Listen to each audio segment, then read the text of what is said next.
Oh, thank you, Bruce. That was Brie by Dubrowski. Namaste. Namaste. Namaste. Namaste. Welcome to the Treasure Coast congregation. I'm Janet Grote, your worship associate today. We are a welcoming congregation. We welcome people of all genders, orientations, colors, and backgrounds. Thank you for joining us today, our YouTube day. In the pulpit, we have our own member, Mike Lagerman. Mike was an ordained Lutheran minister. He led a congregation in New York for 10 years, although he spent the rest of his career in business before retiring. Mike and his wife, Mary Cornelius, have been a member here at the Treasure Coast Unitarian Universalist for about a year. We know Mike's heart is focused on people. He's helping out at the House of Hope in Indiantown, and we're grateful that he's with us today. And I want to thank, and we all thank, our anonymous donor who has really helped us increase our cash flow by matching donations. Make sure you do remember to send your pledge and donations into the church, as the church office is open. My opening words today are actually written for a service that was a Wizard of Oz service. This is written by Lynn Cox. Come, you accidental pilgrims, who find yourself on a journey of surprise and wonder. Come, you who engage into this place as an act of liberation. Come, you who seek a life of mindfulness and a place to test your thoughts. Come, you who bring hearts of all kinds, heavy hearts, rusty hearts, hearts broken, hearts full of love. Come, you who seek courage, you who have more courage than you realize. Come, you who stand behind the curtain, gathering up the resources to claim your truth. Come, you who have been in a bubble, you who are poised for transformation. Now, let us follow that yellow brick road over the rainbow.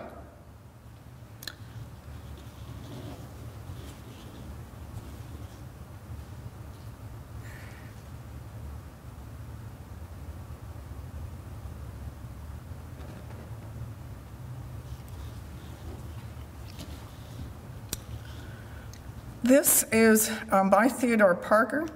There's a little additional line by me. Be ours a religion, like sunshine, goes everywhere. Its temple, all space, the internet. Its shrine, the good heart. Its creed, all truth. Its ritual, works of love. Its profession of faith, divine living. Now, let us sing our signature hymn, Spirit of Life, 123, as you know well. We are going to hum it as we usually do.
Now we'll do our affirmation. We'll read the first part, and I believe this week we are going to hum the second part, the musical part. Love is the spirit of this church, and service is its law. This is our great covenant, to dwell together in peace, to seek the truth in love, and to help one another.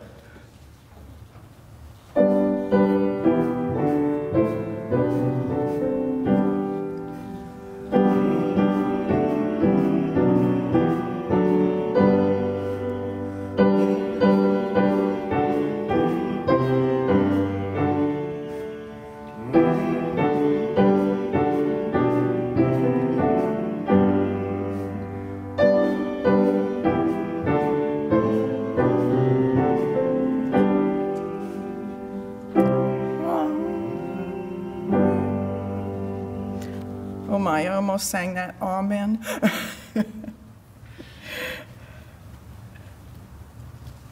Center yourself and bring all our good vibes into focus as we silently share joys and concerns with our beloved community. Now, send us a joy. Feel the happiness go through the heart of our fellowship. We are here.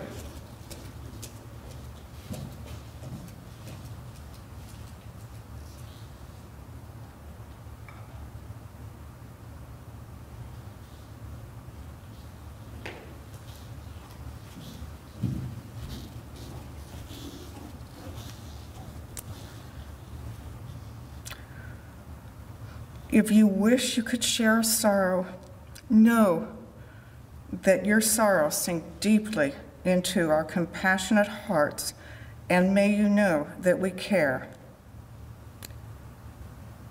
Let us share a moment of silence as we are here together.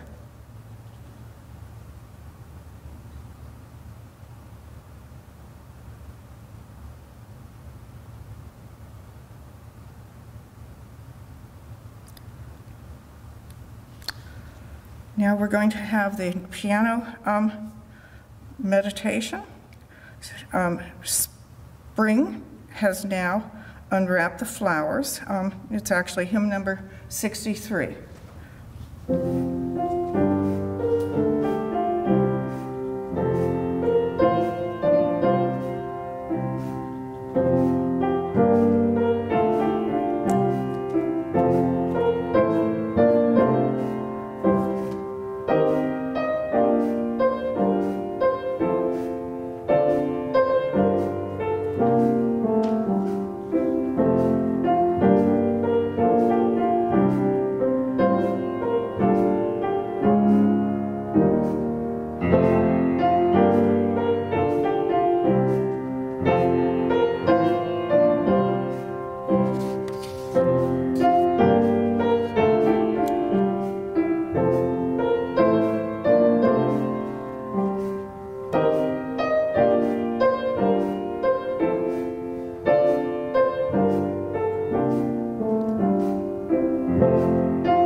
Thank you, Bruce Ruby, our musician.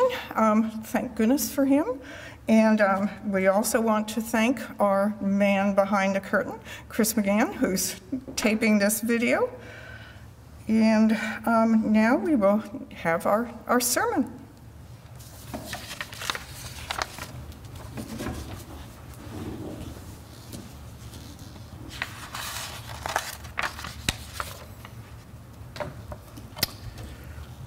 We're very pleased that you are interested in joining with us for this service this morning, even if it is by extremely long distance. I've titled my my thoughts this morning, What Me Worry? And I hope, and I think that This will be interesting, especially in our time.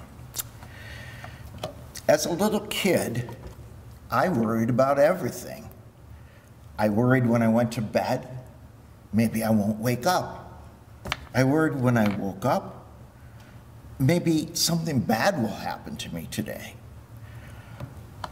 I missed out on a lot of fun things that my brother and all the neighborhood kids were doing. Maybe they'll laugh at me if I don't do it right. Much later, I realized that I had inherited the worry gene from my father. My dad was a child of Swedish immigrants who fled Sweden to avoid starvation. Like Ireland, Sweden had a famine and economic collapse in the late 1800s, and my grandfather was a tenant farmer. He immigrated into the United States, where the only work he could get was tenant farming again. He and my grandmother lived in a small house on a dirt road with no electricity and no plumbing. My dad was born onto that isolated farm and lived there helping his parents eke out a living until the family moved to town when he was a young teenager. By the time he was 20, the Great Depression hit. His two older sisters and their families moved into my grandparents' small house, and soon my dad was the only one who had a job. You can be sure worry was a blanket over that house for years, and the worry gene was firmly implanted and eventually passed down to the next generation, me. So me and my worrying continued, but as I got toward the end of elementary school, I was determined to somehow bring my worry under control. At first, of course, I just worked as hard as I could to pretend I wasn't worried. And then I tried to act like I wasn't worried. You know, the old fake it till you make it concept. Well, you've got to start somewhere. And for many years, the fake it plan helped me tremendously. In junior high and high school, I made myself take positions of responsibility and leadership. I was petrified, but I did it. I was a psychology major in college and a youth group leader in my church. As I made myself do these things, I became able to go for days or even weeks sometimes without worrying. But of course, you've probably had this experience. Worry was lurking in my subconscious and still grabbed me at any opportunity. Your demons may have been ejected from the building, but they're out in the parking lot doing push-ups. Making real changes in your life and yourself takes time and great effort. But my worry problem was significantly lessening. I decided after college to go to seminary, which some people thought was very interesting. But I did it primarily to figure out all my questions about God and religion. I'd begun to question my conventional Christian faith, but I didn't want to throw the baby out with the bathwater. I wanted the experts in the field and church to convince me. I rather quickly found out two things. One, this was not why all the other seminarians decided to go to theological school. And number two, the faculty were not going to play this game, even when I became a little smart alecky with them. What they did do for 4 years is accept me and care about me. My 4 years of seminary included over a year in East Africa as a secretary to an African bishop and a semester of clinical pastoral education in a large hospital in Chicago. I then accepted a call as assistant pastor in a large upstate New York church. I did a fair amount of counseling, and I wasn't surprised to find my old friend worry to be a significant problem for many people in my congregation. As you may know, worry is an anxiety disorder. Anxiety disorders range from mild to severe and include nonspecific anxiety disorder, health anxiety disorder, panic disorder, post-traumatic stress disorder, and many, many others. In normal times, it's estimated that approximately 18% of the people in the United States suffer from moderate to severe anxiety disorder. In the past 10 years or so, great progress has been made in understanding how our brains work. MRIs and other types of brain scans have enabled researchers to watch the brain's changes as the patient's thoughts change. And these scans will enable researchers and physicians to take their diagnoses and interventions to another level in understanding and treating mental disorders. Listen to this short explanation of the thought-brain interaction by communication pathologist and cognitive neuroscientist, Dr. Carolyn Leaf. Thoughts are real physical structures that we build onto the neurons in our brain. Our brain is constantly changing as the result of our experiences and interaction with our environment. Unchecked negative thinking causes damage because it upsets the electrical, chemical, and quantum balance as the tree-like toxic memories grow. A negative thought literally looks like a gnarled thorn tree in the brain. This can affect the way we see our lives, therefore impacting what we think, see, and do, as well as how we feel physically and mentally. I sincerely hope and believe that this research that Dr. Leaf and many others are doing will be a tool that will take our ability to understand, diagnose, and treat many brain mental disorders to new levels. And you know what? We could actually start right now. Start with my old friend, worry. I like to think of worry as a habit of the mind. When we use the word habit, we're almost always referring to bad habits like smoking or procrastination. And believe me, worry is a bad habit. It's a bad habit because it causes real pain and suffering. And right now, worry is running rampant throughout our world. We're all cooped up in our houses. We can't turn on the TV because it's all corona all the time. We're in a perfect storm of worry. Now, please don't get me wrong. The coronavirus is very, very serious. It's not an imagined worry. It's all too real. But for our own health and well-being, we must think clearly and realistically. For most of us, the chances of contracting this virus is small.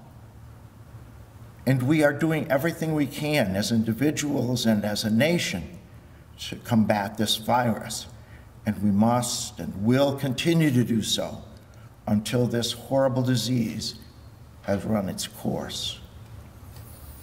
But there is something else we can do, and we could do it right now. This is a perfect opportunity to work on the bad habits of our minds. Worry is negative self-talk. It's not helpful in any way. Free-floating anxiety can be crippling. So we need to work at quieting our negative self-talk. For many years, I have done something that maybe sounds crazy, but I'm a little crazy, so that's okay.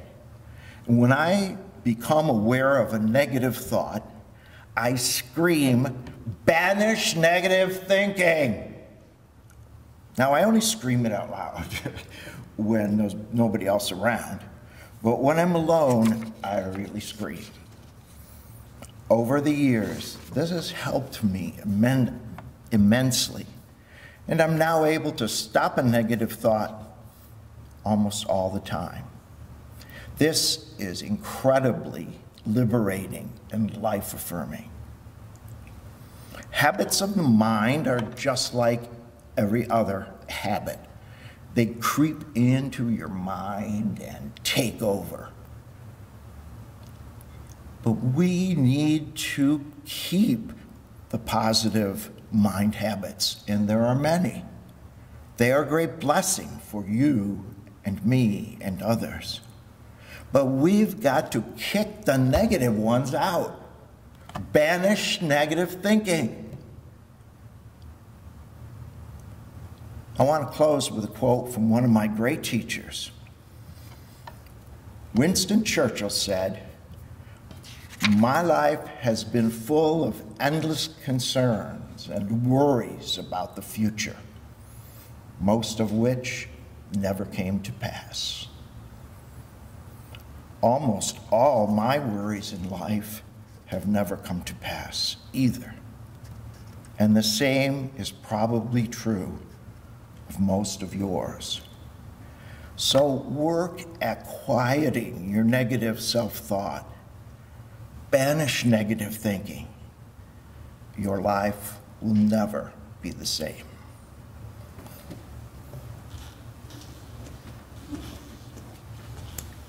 That was beautiful. Thank you, Mike.